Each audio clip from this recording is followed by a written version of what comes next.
My sister once looked me in the eye and accused me of things I never did. Her words were sharp, like glass breaking in the middle of a quiet night. I tried to defend myself, but she didn't want to hear the truth.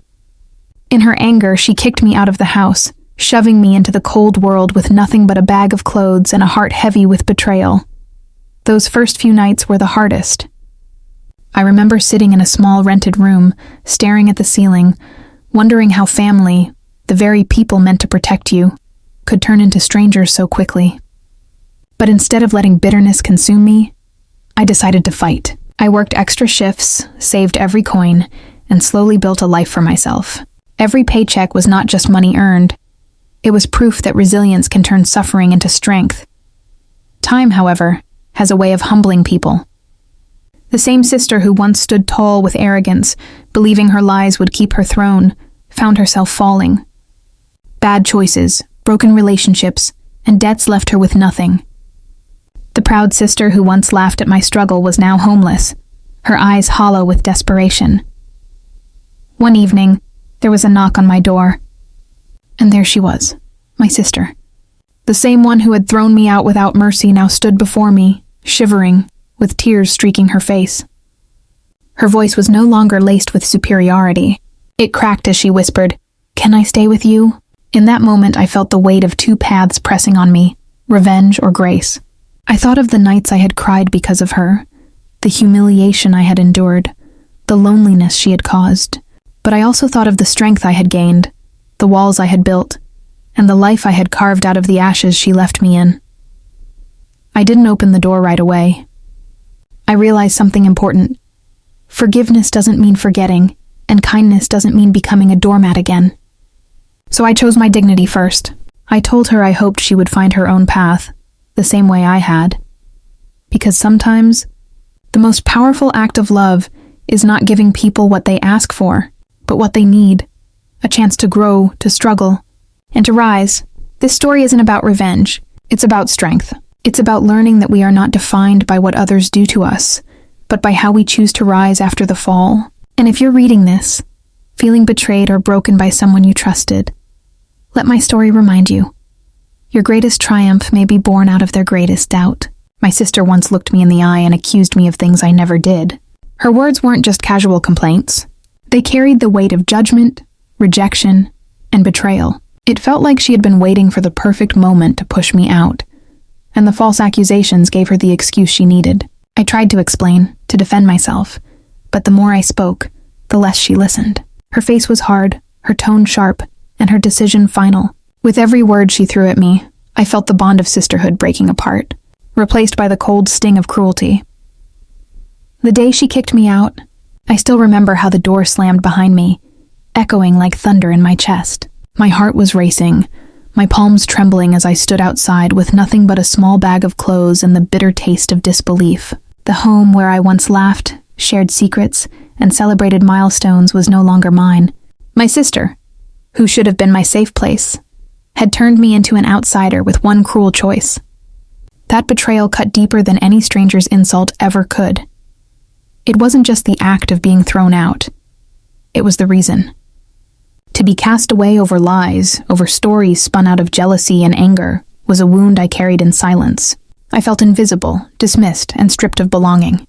Every step I took that day away from her house felt heavier than the last, like I was dragging years of love that had suddenly been poisoned.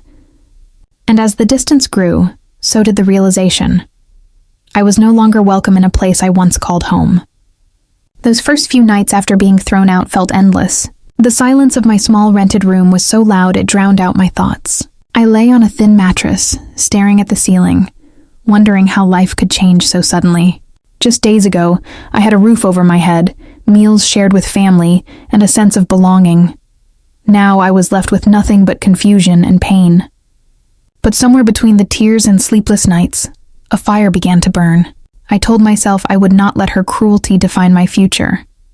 I started taking on extra shifts, working mornings, evenings, and sometimes overnight just to piece together enough to survive. My hands ached, my body was tired, but with each passing day, I felt myself growing stronger. Every dollar I saved was a reminder that I was capable, that I didn't need anyone's approval to stand tall. Slowly, I began to create stability. A rented apartment of my own, a fridge stocked with food I paid for, bills cleared with my hard-earned money. It wasn't easy. There were days when exhaustion hit so hard that I wanted to give up, when loneliness pressed down on me like a weight I couldn't lift. But each obstacle I faced became part of my foundation. I learned to cook simple meals, to budget carefully, and to carry myself with pride even when no one was watching. I transformed the pain of betrayal into the strength of independence. And as I looked around my little space, furnished with things I had worked for, I realized I had built more than just a home. I had built resilience, brick by brick. Time has a way of humbling even the proudest hearts. While I was busy piecing together my life, my sister's world began to unravel in ways I never could have imagined. The same arrogance that had once fueled her confidence slowly became her downfall. At first, I heard whispers through relatives, arguments with friends, debts piling up, relationships crumbling one after another. I didn't pay much attention then. I was too focused on my own survival. But fate has a cruel way of circling back. Her laughter, once loud and filled with pride, was replaced with silence. The house she had thrown me out of no longer belonged to her. Bills she thought she could ignore caught up with her, and the people she trusted drifted away when her pockets were empty. The sister who once stood tall with sharp words and sharper accusations was suddenly walking on shaky ground. Slowly, everything she had clung to slipped through her fingers until there was nothing left to hold on to. The irony was hard to ignore. I remembered the day she shoved me out, certain she had the upper hand, certain her life would always be brighter than mine. Yet now, while I had carved out stability and peace for myself, she was wandering with no direction, no roof, and no one willing to take her in. It was as if the universe itself was reminding her that cruelty never lasts forever, and in the quiet of my own home, I couldn't help but see the sharp contrast between the life I was building and the one she was losing piece by piece. One evening, when the day had already worn me out, there was a knock at my door. I wasn't expecting anyone, and for a moment I hesitated before opening it. When I did, the sight before me nearly froze me in place. There she was, my sister. The same sister who had once looked at me with disdain and pushed me into the streets now stood in front of me, shoulders hunched, eyes red, her clothes worn and wrinkled as if life had pressed her down into the ground. Her voice wasn't sharp anymore. It was small, fragile, almost childlike. She didn't accuse me this time, didn't shout, didn't throw her pride in my face. Instead, she whispered, "Can I stay here?" The words cracked as they left her lips, heavy with desperation. For a moment, I just stared at her. Memories came flooding back. The night she kicked me out, the lies she spun, the tears I shed when I felt abandoned by my own blood. All those emotions rose up in me like a tide, making it hard to breathe. I saw how much she had changed. The confidence she once wore like armor had crumbled away, replaced by fear and emptiness. Her eyes searched mine, not with superiority, but with pleading. She wasn't standing as my sister, who once thought herself better than me. She was standing there as a broken person with nowhere else to go. That moment felt like a collision of the past and present, a test of my strength and the values I had built since leaving her behind. The door between us was more than just wood and hinges. It was the boundary between who I used to be and who I had become. And as she stood there, waiting for my answer, I realized the choice I made next would define more than just that night. It would define what kind of person I had allowed myself to grow into. I stood there with my hand on the door, my heart pulled in two directions. Part of me wanted to let her in, to give her warmth, to remind her that despite everything she was still my sister. But another part of me remembered every sleepless night, every tear shed, every moment of pain I endured because of her lies. Forgiveness is a noble act, but it does not mean forgetting, and it does not mean sacrificing the dignity I fought so hard to reclaim. I thought about the person I had become since the day she threw me out.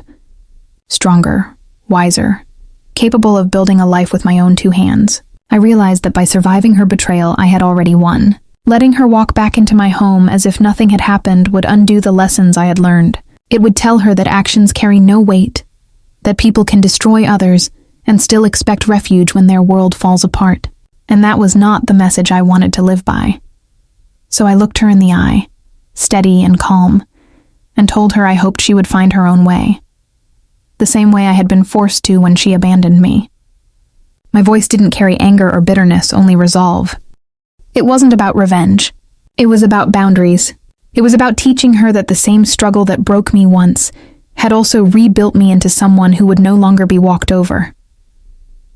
As she turned away, her shoulders slumped. I felt a strange mix of sorrow and peace. I hadn't chosen cruelty, but I hadn't chosen weakness either. I had chosen myself, and in that choice, I discovered the quiet power of dignity, the kind that doesn't scream or seek revenge, but simply stands firm and unshaken.